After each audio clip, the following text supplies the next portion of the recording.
Hey, thank you for joining our podcast for Redeemed Marriage Ministry, and we're excited to get back into this. We're coming off of a conference weekend, which was amazing. It was. Had, I guess, 70 couples, and the sessions were great. The sessions are going to be loaded up on this YouTube channel within the next week or two, so stay tuned for that. Mandy, tell me what the most exciting thing from the conference was for you. You want me to pick one thing?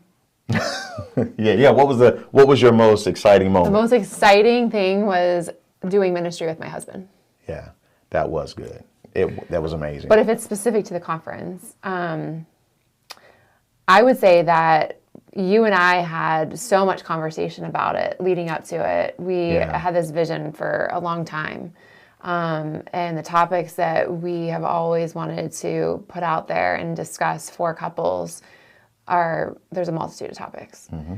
But without even mentioning those things, a lot of those things were covered by the speakers. So to me, it was so evident that the Holy Spirit was there and was just making us all like unified and just in one accord about what the whole vision was of choosing redemption. Yeah, and we'll do like a review video of the conference soon as well. But there were two things that were really huge for me. One was the men who walked up to me with tears in their eyes, thanking us for the conference, and that was a blessing to see that God really moved on the hearts of husbands. The wives were blessed as well. Yeah. But the other thing were the two areas of marriage ministry that we've got ahead of us that stood out. One obvious was blended families, and so we're going to be organizing a blended family fellowship because it dawned on me that it's hard to really counsel a couple that's struggling in a blended family if you're not familiar with the dynamics of a blended family. So I think we're going to do that. But the other one had to do with sexual sin and abuse in couples past, the trauma of that, and how it's affecting them. Yeah. So many couples have had some type of sexual abuse or molestation or something in their past.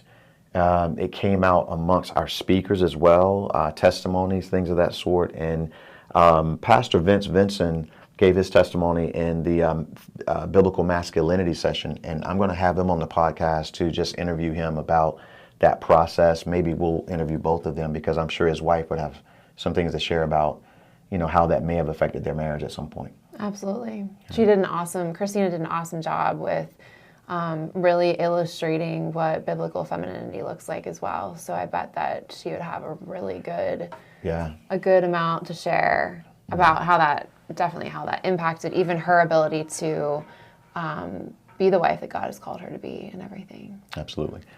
Now, in our Q&A time, we could not even address half of the questions that came in. There were so many questions that were submitted, so many good questions with depth that we want to be able to touch on. And so we're going to use the podcast to do that. So each time we come on, hopefully we can do one of these a week. But each week we're going to address one of the questions that came up. And so today we're going to address, and we're going to be using our computer to look down to cover some material. But this is one of the questions that came in, and this is one that many of you may not be dealing with, but some of you are. So let me read the question, Mandy. You ready? You ready? I think so. I think it's fascinating. This is a fascinating topic because it's something that they're bringing more light to. Yeah. So and as don't usual, elbow your spouse. Like, I think that's what's going on with you. Yeah, because the world has their take on it.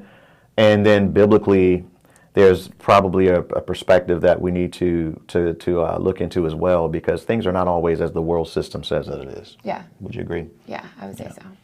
So, anonymous question. Here's what was submitted to us. How to cope with a spouse's moodiness due to their autism. If an autistic spouse's schedule changes or is disrupted, then anger and moodiness erupt. Spouse was not diagnosed until age 40. Are there Christian resources? Any common responses? Whoa. Yeah. Never thought we would get a question related to adult autism. And how that might affect a marriage, especially at age 40, not diagnosed until age 40. So this is a big deal. First, I started out feeling bad for the person that has been diagnosed in a sense, because they've been living life without knowing why they're different from other people and stuff, you know? Marriage is difficult enough, and you got that going on. And then all of a sudden, but we also know that any diagnosis is given from a doctor, and God holds our prognosis. So, absolutely. You know, no matter what you're given, Yeah. you can overcome it. Absolutely. And you can choose to redeem your marriage even when there's some kind of diagnosis that comes in. Absolutely. Pause. So, okay. So on this slide, you do pink, I do blue. But then on the next slides, we just go back and forth. Okay. All right. So whoever ends, which is me, then you take slide 1. Okay. And I'll take the next slide. You ready? All right. So let's work through it, Mandy. So I would say what they're experiencing is actually common in late diagnosed autism. More common than you would think, huh? Yeah, like being diagnosed later on like that. I think that there's probably, you know, a lot of like defense mechanism type behaviors build up because they've been having to live in this world that doesn't seem normal to them. You know, their normal is their normal, but they've had to adapt to a world, So right? there's going to be a whole new learning experience for both of them. Yeah, so their mood shifts tied to schedule disruption are usually a form of overwhelm. It's not just like this attitude, like, I'm going to be moody. Okay. You know, I think that, and we're going to touch upon a little bit deeper on that, you know, but it's a matter of like they're overwhelmed, their capacity, their stress bucket, if you will. Yeah. Is overflowing. Yeah. It's like it's reached capacity and now it's coming out. And those of us who have no diagnosis like that might also experience that at times. That doesn't mean that you might be autistic, by the way. But that's what I'm saying. Yeah. Like, we have this new diagnosis, so we have to kind of like ping pong back and forth. Like, is this really a diagnosis, or is this a behavioral thing, or is this the overwhelm of a broken world becoming so like we're stimulated constantly with texts and emails and having to get back to people immediately, and like the average person becomes overwhelmed. We're all overstimulated, absolutely. Yeah, people are like driving like zombies, like shoved in their phones when they should be focusing on the road. So I would say let's make sure that you've gotten a couple of different opinions on that diagnosis, so that if it truly is an autistic situation, the goal of your marriage then becomes twofold. Yeah. Learning, one, how to reduce unnecessary triggers, and then building healthy ways to respond when they happen. You know, so those two things that you as a couple are going to automatically start having to work on. Mm-hmm. Yeah.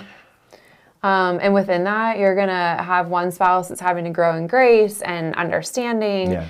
And then while the other person is learning all about self-awareness and self-responsibility and stuff, you know. Yeah. And we all have to do that. So choose the spouse there. Both spouses need to be working on that. The fruits of the Spirit are important for all of us, autistic or not. Exactly. Whether autistic or not, you still are going to have to reflect the love of Christ. Mm-hmm. And you're still going to have to put some things aside and yield to the Holy Spirit and yield to what the Word of God says, no matter what your diagnosis is. We still, as Christians, are still obligated to yield to the Spirit of God and be led of the Spirit of God. And the fruits of the Spirit, as you mentioned, should come through no matter what. Yeah, absolutely. So I guess we need to consider the science behind it, that it's not just like this behavioral choice. Although I did learn in teaching that every behavior is purposeful. Okay. So, maybe underneath it all, it is some kind of like, trauma or something like that, But that goes along with what we learned in the special needs training that we did over in the children's ministry, that that purpose, that behavior has a purpose. To us it may seem like just being rude and disrespectful, but for them it's their only way to express what they're feeling. Well, when a child is doing those behaviors versus an adult, we have a lot more compassion. Oh, it's a child, they're learning. Mm-hmm. So then it becomes difficult when it's an adult, because you're like, why can't this adult get it together? Like, what is wrong with that person? You know? So I think we all need to, as a society, really be more understanding and compassionate about the fact that people are all very unique. Mm-hmm. But it's also neurological wiring that causes and affects like the person's regulation. We talk about nervous system dysregulation and the ability to regulate. Yeah. So if they have all of these outside stimuli that are coming at them, it can very easily dysregulate them and put them in a place where they have a hard time processing or dealing with change or fill in the blank, right? Yeah, but we all deal with that. It's just magnified in them. Yeah. Because when my nervous system gets dysregulated, I'm always like, why is this happening? What do I need to remove? How do I need to back away? What do I need to change? And that's you processing that. That's me processing. So if they lack the ability to process and make those synaptic connections as to why their brain is processing it that way, or in their brain, this is like typical within couples, right? Like in my brain, I say one thing and I'm like, I know what I just said to you. Why aren't you doing what I asked you to do? Yeah. And in your brain, you're hearing it, however you're processing it and hearing it, So again, it goes back to, regardless of what diagnosis you have going on, we need to have compassion and love toward our spouse. Absolutely. So yeah, just showing compassion. Again, we talk about creating that safe space. Yeah, so you and I have done that without even looking into any kind of research or having any issues like a diagnosis in our own marriage. I know I can come to you and I remember once recently just saying, babe, my nervous system is dysregulated. I don't know why. And I know I can just tell you that. What does it feel like when your nervous system is dysregulated? Because some people are going to be like, what's all this nervous system dysregulation talk? Okay, good. Now, I don't know if it feels like the same for everyone, but for me... For the average human. Yeah. Let me say this. My husband is a very regulated person. I've never met somebody that is so... And I attribute it to the fact that he is walking with the Holy Spirit on a regular basis and just very... Okay. I can explain it this way. Focused on that. Because of my reliance on the Bible, I know that one of the fruits of the Spirit is peace. So when my peace is gone, I already know there's something wrong. Yeah. Okay. And I got to get it back. And a lot of times if I'm overwhelmed, if there's a lot coming at me, that can happen. And I have to walk away from it and talk to the Lord. And a lot of times when I do that, the Lord might just simply tell me that, hey, you don't need to deal with all this right now. Yeah. Or go do it this way, or whatever the case may be. He'll give me direction. And when he's done, I come back and I feel good and I'm ready to go. Yeah. And honestly, that's one of the things that I think that some of it, if you want to say success, ministry success that we've had here have been based on that.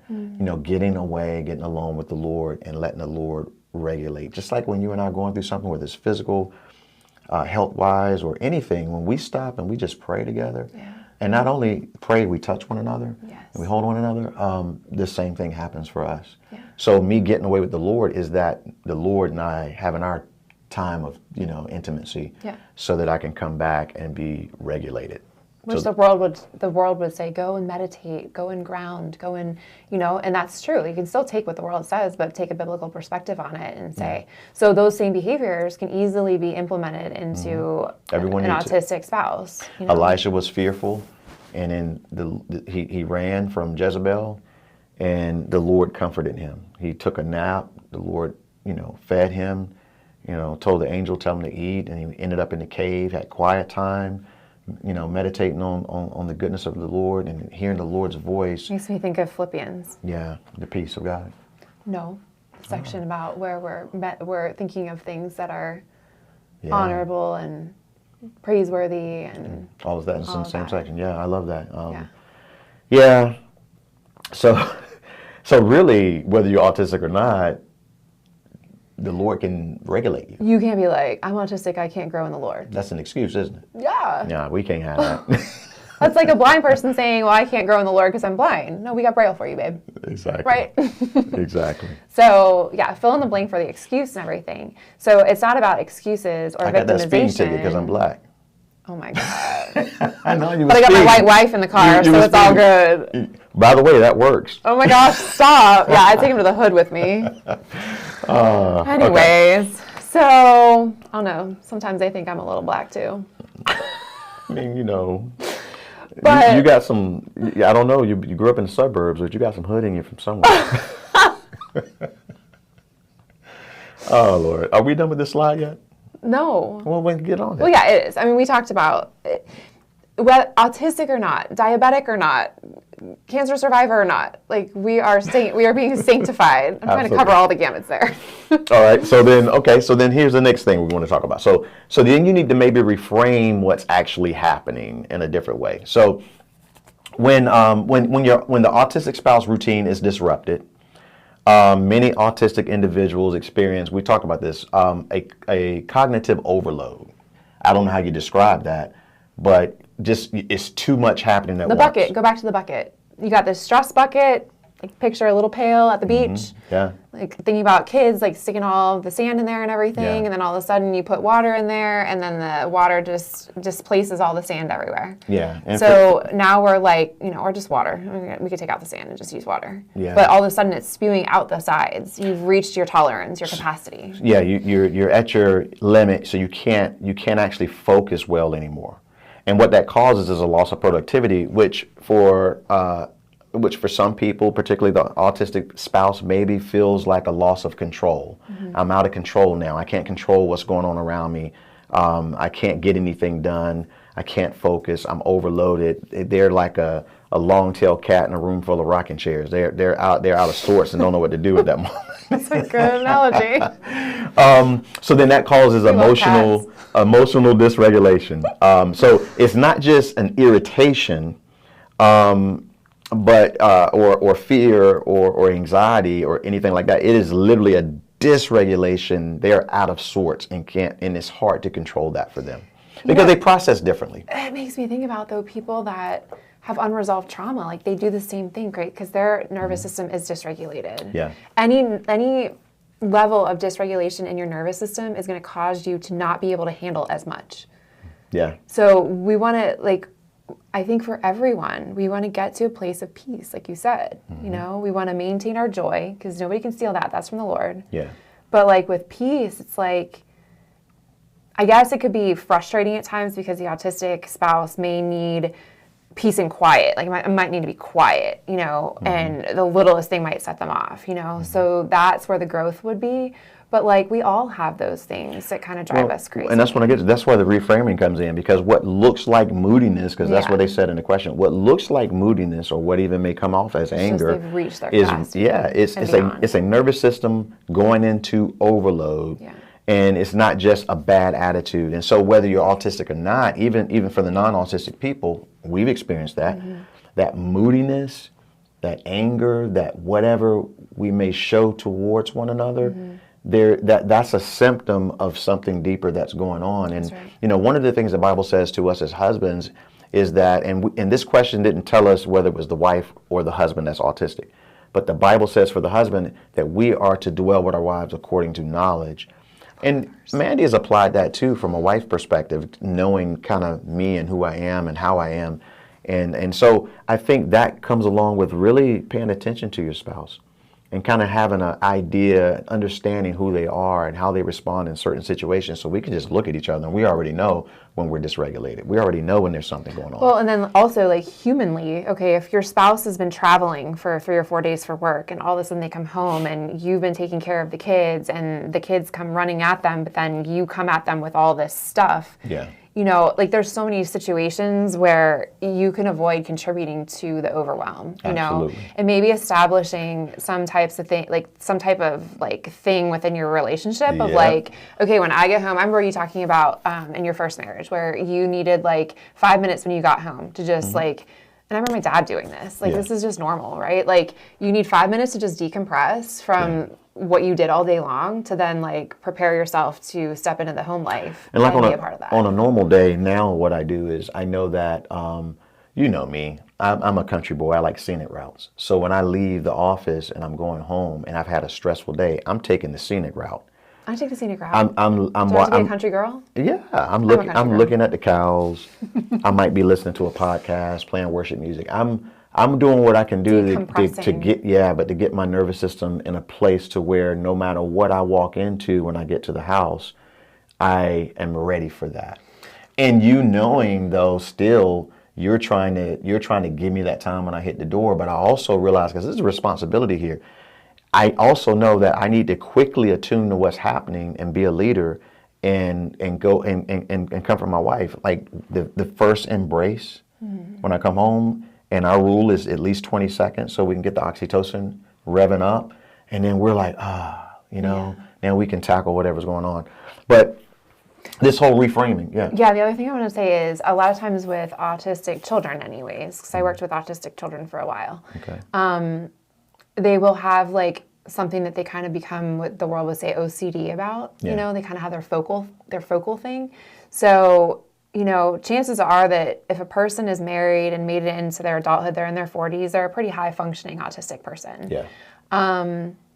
You know, depending on the level of the autism that's been diagnosed and everything, that can be a little overwhelming too. So like if they become almost obsessive over that piece, you know, like I need it quiet, you know, I can't, the overstimulation is just too much kind of a thing. Yeah. You know, we give children the headsets to wear and stuff, you know, to cancel out the outside noise and stuff. Absolutely, yeah. So it might be that. It might be that you've got to be that spouse that kind of keeps the kids, like calms the kids before the spouse gets home or something so that they can kind of like adjust to all of that, you know, but then the autistic spouse has to be understanding of the fact that like, absolutely. this And we're is going to get life, into all of this. Yeah. you know? One of the things that the non-autistic spouse needs to do in reframing is they need to move away from why are they acting like this to what just overwhelmed them. So if you're the spouse that's not autistic and you see your autistic spouse acting moody, you know something that's taking place.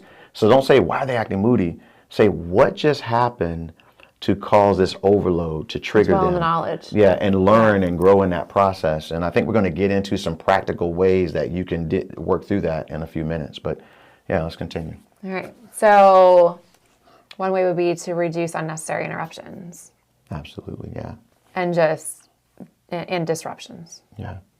Like if they're focused on something, you know, they might not have the capacity to be pulled out of that thing. Mm-hmm. As we keep talking, I'm like, I think I have some of this going on.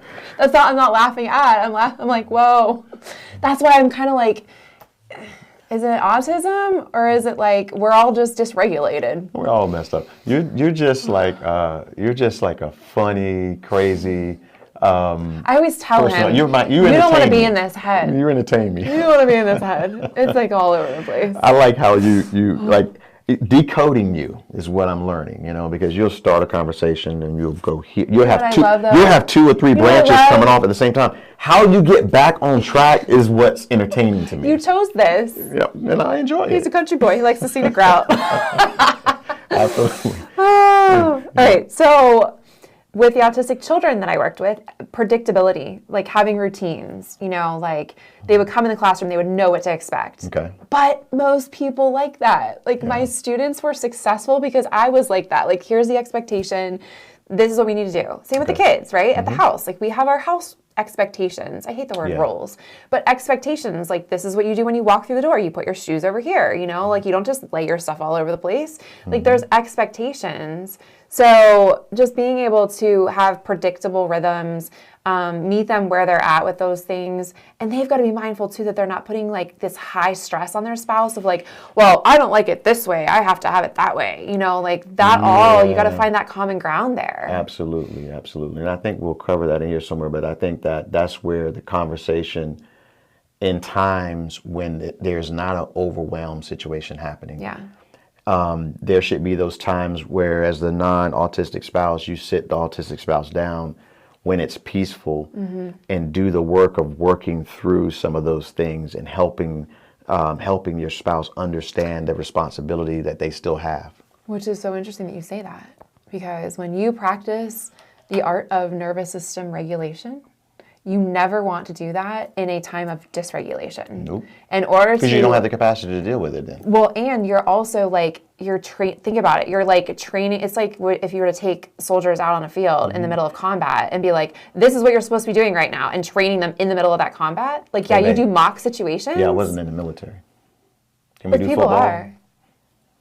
I mean, you're not going to stick the quarterback out there. I like football analogies. I'm not really good with those. Oh, okay. Well, football is funny to me. Like a bunch of guys like let me run into you and boom. That's what you see. I mean, I always like watching it. It's very nostalgic in my heart. But I'm like, oh my gosh, this is like football the silliest. is the greatest American sport, not baseball. It is. I'm not football. saying it's not. No baseball for me. Like, football. I gotta be at the baseball stadium. We are on the rabbit trail. Yeah, I know. But see, growing up, all you needed was grass. And you could have a football game. That's right. And we would make them out of anywhere. We'd just come up with a football. Even if we didn't have a football. Okay. Yeah. Okay, I'm sorry. Military. We'll edit all this good out. Too. Yeah. Football. Why? Yeah. We would say you practice. You practice like you play like you practice. No, you practice like you play. pray. Yeah. So Pray or play. you practice like you play. So so Monday through Thursday you're practicing because you can't make some adjustments on Friday night in the game. Yeah. So as a couple, you got to work through those things. It's just kind of like, give you an example, as a pastor and a pastor's wife, we go to all kinds of events. Mm-hmm. A whole lot of people pulling us in different directions. Mm-hmm. So we have conversation about how we're going to conduct ourselves and what our escape route is and what our time is. Don't tell them that. Oh, okay. But we have a plan when we go into these events so that when we get in it, we already know what we're going to do. Most of it's because we're newlyweds and we just want to get home to each other. Well, yeah, there's that. No, well, it has nothing to do with it. It's just that, like when you got to have a plan. That's important for anybody. Maybe we're a year into this thing. We still feel like newlyweds. Well, I just think we love each other. We still make out in the car. I know, but I get sick and tired of people saying, oh, it's because you're newlyweds. No, newlywed yourself up. Like, go be newlyweds together. Yeah, you come to one of our marriage conferences and you're going to get that newlywed back. That's what we do. We're bringing it back. You know what I'm saying? Bringing sexy back. You finish this slide. Okay, so we're talking about predictable rhythms. How can you go about that? Calendars. Even for us, we do family calendars. We do. I'm like, oh, what's on the calendar?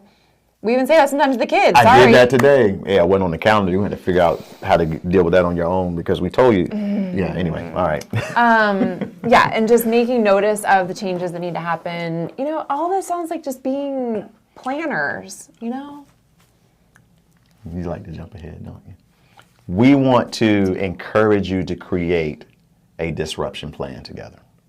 Just like what we just said, in times of peace, not in times of war. I would be super interested to know if, all right, so there's something called co-regulation. When you feel dysregulated, like when I'm upset about something, if it's between us, I'm kind of like, go over there, don't come in my space right now. Mm-hmm. But if it's something like going on with the children or, you know, an extraneous circumstance outside of us, you know, I welcome you into my space and your body close to mine. I'm not talking about sex. I'm talking about like being my husband. Okay, pause. We talked about this at the conference. No, it ain't always about sex. Skin on skin. Even for newborn babies. Yes. Who need that from their parents. That's co-regulation. Yeah, and a newborn baby needs it as soon as they come out. Absolutely, and it brings healing. It brings peace. It allows you to know you're loved. You're not alone. All of those things. I wonder if that's a struggle though for an autistic person. You know, could be. So that would be something they would have to check in with their spouse about. So some of the questions you got to work through during that time is what triggers overwhelm you, and allow the autistic person to kind of give you some of the things so you can understand those things that overwhelm them, so that you don't add to it, you know, unwantedly. You know, another one is what early signs show it's building. And maybe talk to that autistic spouse about when that overwhelmed feeling begins, not when it's like exploding, but when it begins. You know, what are some of the things that bring you to that point? And even have a code word where you say, that spouse can say to you that, hey, this thing is starting. I'm starting to feel this way. We do that. Yeah, we do. Hey, babe, I'm feeling dysregulated right now. Absolutely. Hey, babe, my piece is off. Mm-hmm. You know? Yeah. We don't need to overcomplicate it. Yeah. And then also talk about, okay, what are the things that help calm you down? What things bring comfort? You know, do they need to be alone and quiet? Or do they need to get away from the situation, but have you just be there with them in silence, you know, and something like that. And then what you want to do is develop a simple agreement, like, I'll give you a couple of them. When I feel overwhelmed, I need 20 minutes alone. Okay, I can respect that. Okay, I'm gonna have to use that. Or if plans change, because this is what the question was built on when the schedule is disrupted. So if plans change, I need time to adjust before responding. And so what you as the non-autistic spouse needs to do is try to limit schedule disruptions as much as possible. You need to talk about the schedule. You need to go over the schedule. You need to agree on the schedule. And then you need to stick to the schedule as much as possible. But the autistic spouse needs to understand that life is not that way. And they need to have tools to then begin to process when it does change so they can get back on track. Yeah. That's good. This is where we go back to like one of the original thoughts about like, oh, this is going to grow you in different ways, right? Because like you're already escalated about something. I don't need to keep escalating even further. So I've got to work on de-escalation, and that's in knowing, that's dwelling in the knowledge of you. Like that's, was it, after a whole day of ministry, like I got to be mindful not to come at you with this, and this, because it's been a long day. Because for me, people drain me. So when I come home after a long day, I just need some time to begin to recharge, and the Lord recharges me, and you recharge me. But you make me forget what I was going to say. Staying calm. Yeah. Not corrective. Takes us back to the nail in the forehead thing. Yeah. Men like to try to fix, women just want to be listened to, but it could be a vice versa type of thing. Yeah, so it'll come back to me. Not trying to, I'm sorry. I thought you. Oh, no. I know what it was. So is that one podcast that we listen to? We don't know them, but we would love to meet them one day, Ken and Tabitha. Clater, yeah. We'll put, I don't know if we can tag them. I don't know how you do all that stuff. But man, it just skipped my mind. It'll come back. Baby. It'll come back. No, it was so good. Something that said it'll come back. Right? I already said it too. Avoid logic, heavy conversations during overload. Like if the brain is already at capacity, if it's already struggling to process what's going on, like don't all of a sudden have some deep conversation or bring up some topic that you want to discuss through. Yeah. And then give space before pushing immediately. Oh, you know what this brings me to? Is thinking about, which we're going to do a podcast on this at some point. The world calls it attachment styles. Mm-hmm. That's what this is. This is really trying to understand like how people react to one another within an eruption, like as in like a conflict. When you first walked me through that, I was like, oh, that's an interesting concept. But I'm finding two things. One, that's becoming more and more popular, especially amongst the younger generations. But two, there's some validity to knowing how you, what your attachment style is, if you will. And so I think that is important. It's like the whole love language thing. But the scripture here that we could tie in is that a soft answer turns away wrath. In a situation like this. 15:1. Yeah. And then I would throw James in there where James says, be quick to listen, slow to speak, slow to wrath, for the wrath of man does not produce the righteousness of God. Which again is for any spouse. For any spouse, absolutely. So like the Bible is preaching to everybody. Absolutely. So now, so a diagnosis like autism does not excuse sin. So you still need to address sin without ignoring the fact that the autistic person has a different circuitry, a different wiring. So they are processing, that autistic spouse is processing things very differently maybe than the non-autistic spouse. But you still have to be able to deal with the sin when it happens, anger and all that kind of stuff. You still have to be able to deal with it. So you do it later when it's calm. You go back and you address it. If there was a sinful expression, harsh words, withdrawal, neglect, all of those things, you want to address it, and you want to do it without triggering them even in any further. And so those are the things that we would encourage you to do practically. Mm-hmm. Hopefully you can follow those. Hey, so look, we'll pick it up next week with another question from the conference that we're going to answer. We're going to continue to have fun with this, and we're going to have some other stuff that we'll do. And then what we'll do is down in the notes, we'll put all of the stuff here that we didn't cover so that you can just read through it and have it. If you encounter somebody else that's autistic, resources. You can work that out too. Yeah, we should put those in the we do box. have resources. That'll be down in the description as well. But until next week, God bless you all. Have a wonderful, wonderful time working on your marriage. Go have fun. Mm-hmm. Create some oxytocin release. Mm-hmm.